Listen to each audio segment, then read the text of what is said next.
Season 13 of Apex Legends is officially here, and now with any new season, there comes some new changes and additions to the game. So today we dive into 16 changes you need to know about Apex Legends Season 13. What's up everybody, it's the Biggie. First and foremost, thank you for stopping by today's video. Make sure you guys like, comment, subscribe, and turn on those notifications for any new Apex Legends content moving forward. On top of that, we're pretty hyped about Season 13, so let's give away 1,000 Apex coins to one of you lucky viewers. Simply make sure you're subscribed with notifications turned on, and then comment down below your favorite update about Season 13 of Apex Legends. And that's it, you're entered. Make sure you guys are joining the Discord in the description, however, so that way we can contact you to give you guys your Apex coins. Alright, considering we're stuck on Storm Point at the start of the split, it's best if we start off with these map changes. First and foremost, there's a new POI called the Down Beast. This POI connects a few areas on the map and features a network of passageways throughout the beast we saw in the previous trailer. There are a ton of entrances, zip lines, and flanking areas that will make this a hotspot for team fights throughout the season. Now, to the addition of a new area in Storm Point, we have Armories. There are now 4 armories located across the map. Once inside, you have to fight off a wave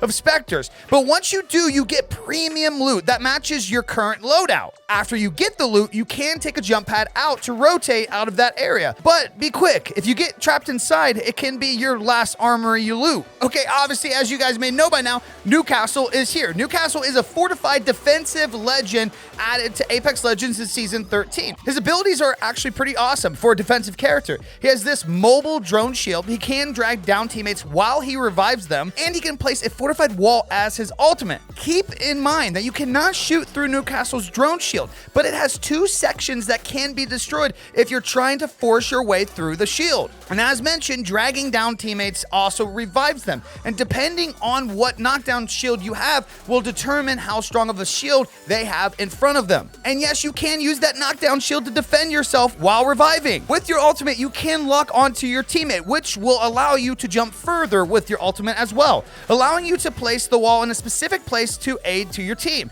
As a fun interaction with Bangalore, Newcastle also has a specific finisher against Bang that isn't available for any other legend. It's good to see Apex keeping the banter alive between these two. Speaking of Fortified, we have some changes for Fortified Legends in Season 13. If you guys were not aware, Fortified Legends have a reduction of incoming damage by 15%. Currently, there are 3 Fortified Legends, Caustic, Gibby, and now Newcastle, as you guys may know. However, being fortified no longer reduces headshot damage, only body shots by 15%. Next, we're seeing a helmet buff for Season 13. Now that everyone takes the same amount of damage from headshots, helmets are much more important.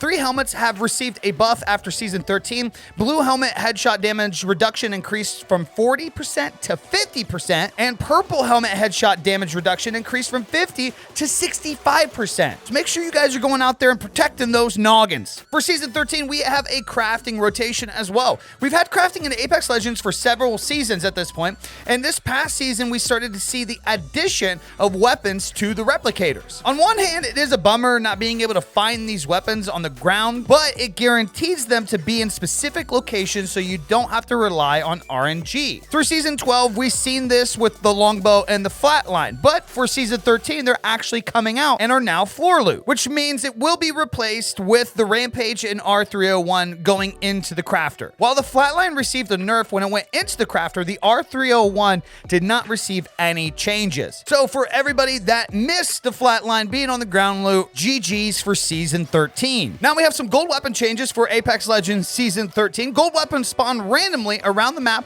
and are fully kitted weapons that players can use. Attachments are bound to these weapons and cannot be taken off. We've seen gold weapons throughout the past, but every season they do rotate a handful of gold weapons for people to come across. In Season 13, you guys are going to be seeing the EVA 8, the bow, the flatline, P2020, and the Spitfire as gold weapons showcased in Apex Legends of Season 13. I mean, a gold Spitfire? What was Apex thinking? And I'm here to officially announce some bad news in today's video. That's right.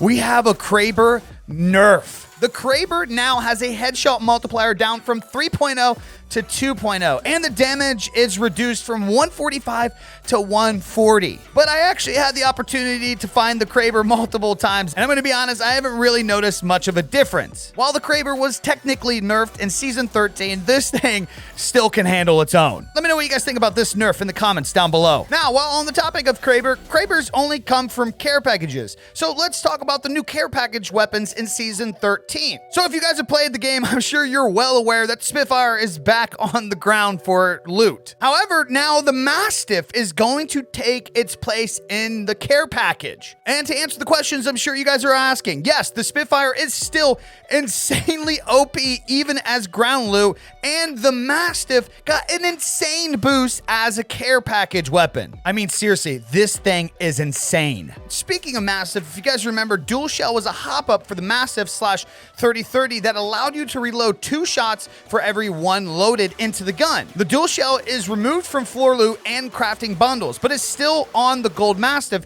in the care package. Now, a pretty important update I feel like a lot of people need to be paying attention to in Season 13. Cells and syringe drop rates. Dropping in with 2 syringes and 2 cells was introduced a few seasons ago, which indirectly increased the number of potential heals on any given map. With survivability being a key focus in Season 13 of Apex Legends, cells and syringe spawn rates have been lowered by about 18%. So make sure you are taking that into consideration when looting up. So we're seeing a bit of a legend nerf kind of in Season 13 for Valkyrie. Valkyrie can no longer freely spin while launching during skyward dives. This is now more of a slow rotation, so plan how you're facing your launches when using her ult. To be fairly honest, I feel like situations like this, it hurts her teammates more than it hurts her individually. But I'm interested to know what you guys think down below. Now, Apex Legends has made some changes to the out-of-bound rules in the game. When going out of bounds, the following will be disabled from now on: legend abilities, weapons, ordinances, and survival items. Healing items will not cancel mid-healing, by the way, and all active passives, example Valk jetpacks. I'm not really too sure why the changes for these out-of-bound rules. I didn't see many issues in the past, but it is very interesting to see this. Now, we're also going to see some adjustments for Arena in Season 13.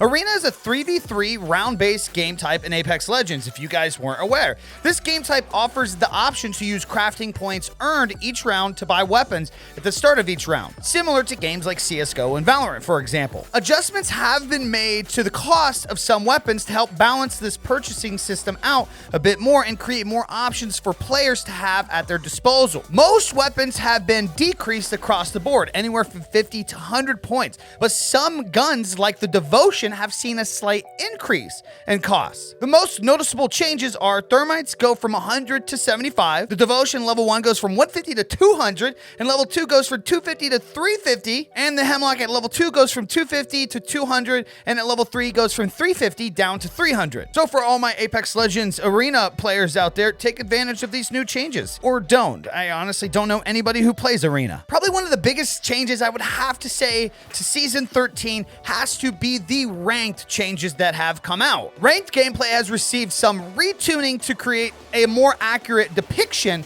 of players' skill levels. This not only gives a more accurate distribution of skill, but also prevents players from being quote-unquote hard stuck. Yeah, this goes for all you hard stuck Diamond 4 and Masters players. Overall, the basics that you need to know about the rank changes are the following. The cost per match has gone up across the board. RP is no longer capped, but there are now 200 more points in each rank. Demotion has finally arrived to Apex Legends Ranked. No more being protected once you get into Diamond 4. You only get a 3-match protection when moving up into the rank, but if you fall, it will be 50% down into the previous rank. For you new players out there who have never played ranked before, there's a rookie tier for you to have an introduction to rank with no RP cost. So please feel free to come join and play. If you guys are interested on knowing more about the Apex Legends ranked changes for Season 13, I have an entire video going in depth to everything that you need to know. So these are some of the major changes that we've seen to Apex Legends Season 13, the changes that I felt a lot of you guys and gals should know about, and I'm sure there are going to be more over the season, so